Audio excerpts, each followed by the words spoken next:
doubt whether I, the prophet, and my principles are right for the redemption of my people.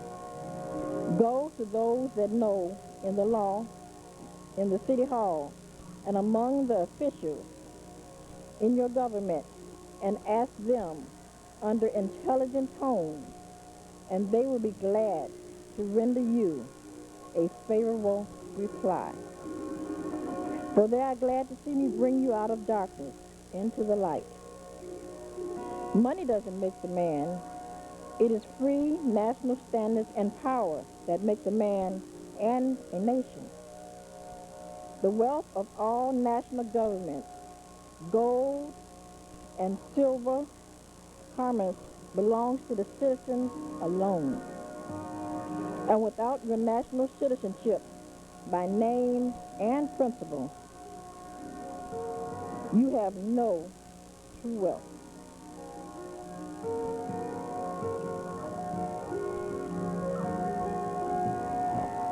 Good evening once again.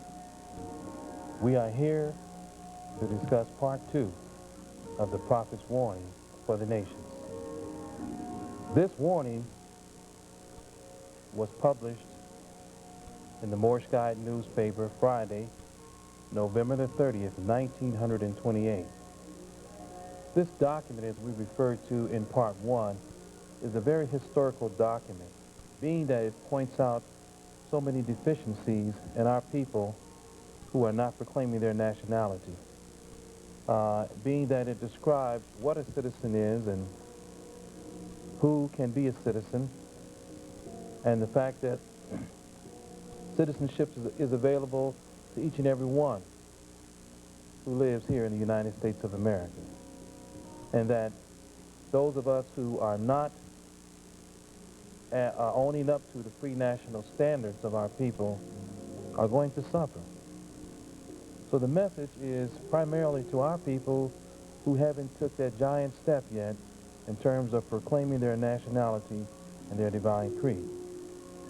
As we get into part 2 of this document, A Divine Warning to the Nation, we're going to discuss some of those other dynamics in terms of citizenship and nationality. The piece of this document that Sister P. Newt-Neal just read, I'd like to first ask the question to love, truth, peace, freedom, and justice. These 5 divine principles that you just described, I can agree with that they are needed for the redemption of our people, as well as to bring peace around the entire world. Now, the Prophet Noble Durrani, in one of his editorials, also spoke about fundamental principles that are desired for our civilization, for our posterity. With these fundamental principles be also required or be necessary for our ongoing future, for our nation. You know, these 5 divine principles, I think what you're saying, these divine principles are paramount. And these are the ones he gave us as a nation of people to guide our lives by. However, those fundamental principles are just principles that are desired. I understand. You know, in another piece of this document, A Divine Warning to the Nation, the prophet government, Sister P. Newt-Neal read it so eloquently. Sister Abdullah Bay, Sister Maylene, if you can just imagine yourself going to the officials in this government and asking them in an intelligent tone, hey, is the Prophet Noble Durrani right in terms of redeeming our people? Set out by the constitutional law and government. Therefore, they are not citizens, because nationalities are tied to the people that belong to a particular land. Negro is a name given to a river in West Africa by Moors because it contained black water. Black is not a nationality because black, according to science, means death. Colored is not a nationality because colored is something that has been painted, stained, varnished, and dyed. Also, before we go on, our people have been given another nationality And they have also been misled again because they call themselves African American, which is not a true nationality because Africa is a continent, okay? And America is a conglomeration of nations in the American continent. So our people have been misled again. Therefore, they are not citizens. And if they went to those who know the law, then I'm sure that they would tell them that because the prophet says they will be glad to bring our people out of the darkness into the light. Very good. Those who know law, that would tell them that those are not nationalities, and therefore they are not citizens as defined by the constitutional law and government. Our people, the ones who call themselves Negro, black, colored, and Ethiopian, are not in constitutional law?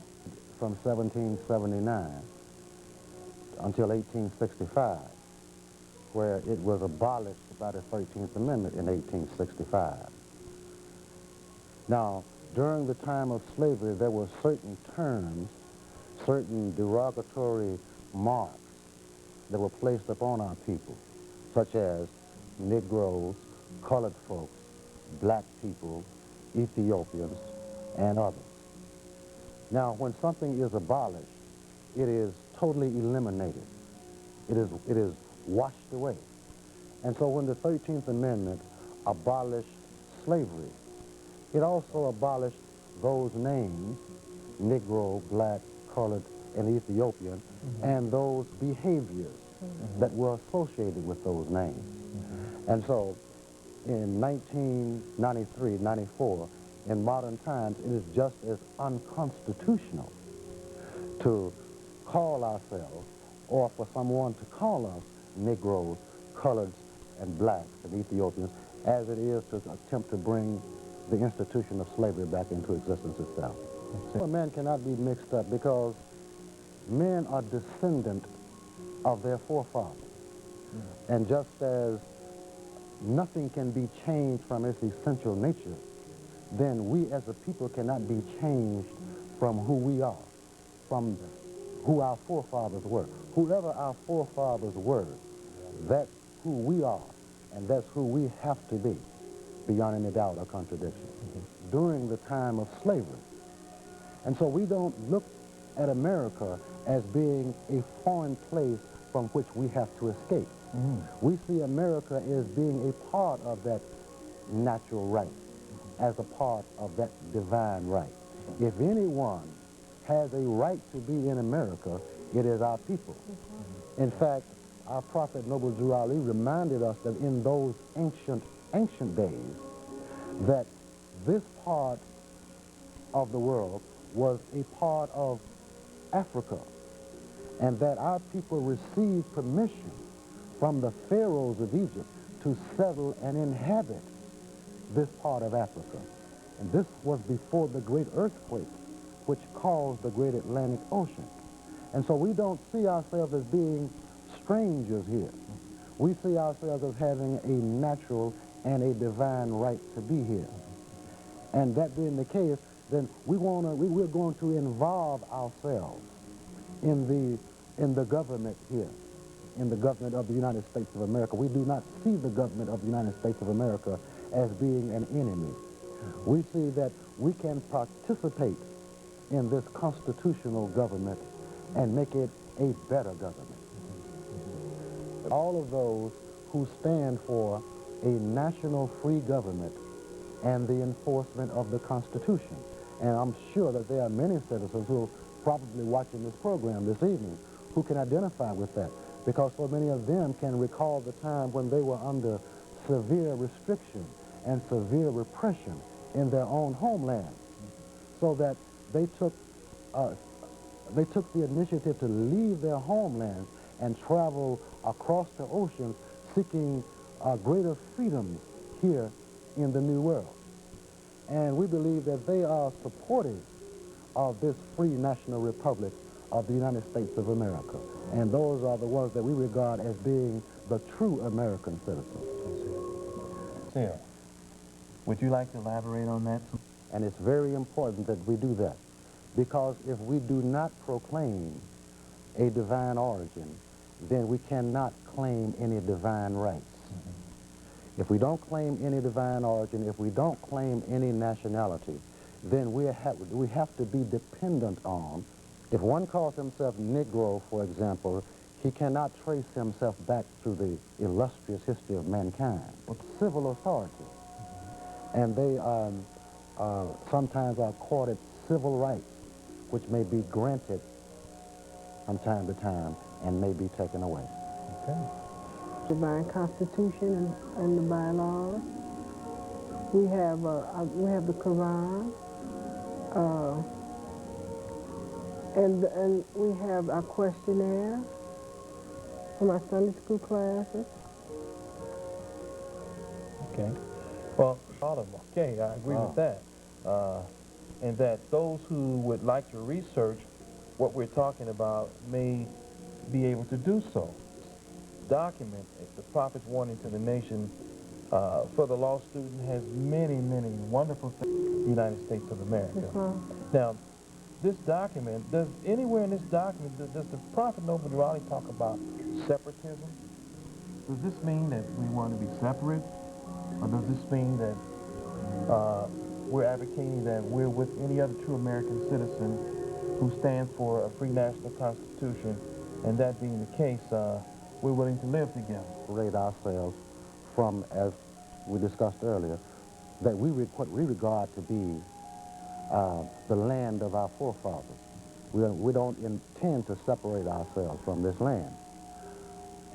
We have no problem with the Constitution of the United States of America, the free national Constitution. The Constitution itself reiterates some of those basic things that we believe so strongly in, such as life, liberty, and the pursuit of happiness, such as freedom of religion and the Bill of Rights. So we have no problem with the Constitution of the United States of America. However, we do understand that historically, we being an Asiatic people, dark olive-skinned Asiatic and Muslim people can live side by side with pale-skinned European Christian people. We appreciate you taking time to listen to our show. Look forward to more wonderful programs produced here on the teachings of our Prophet Noble Raleigh. We thank you and peace.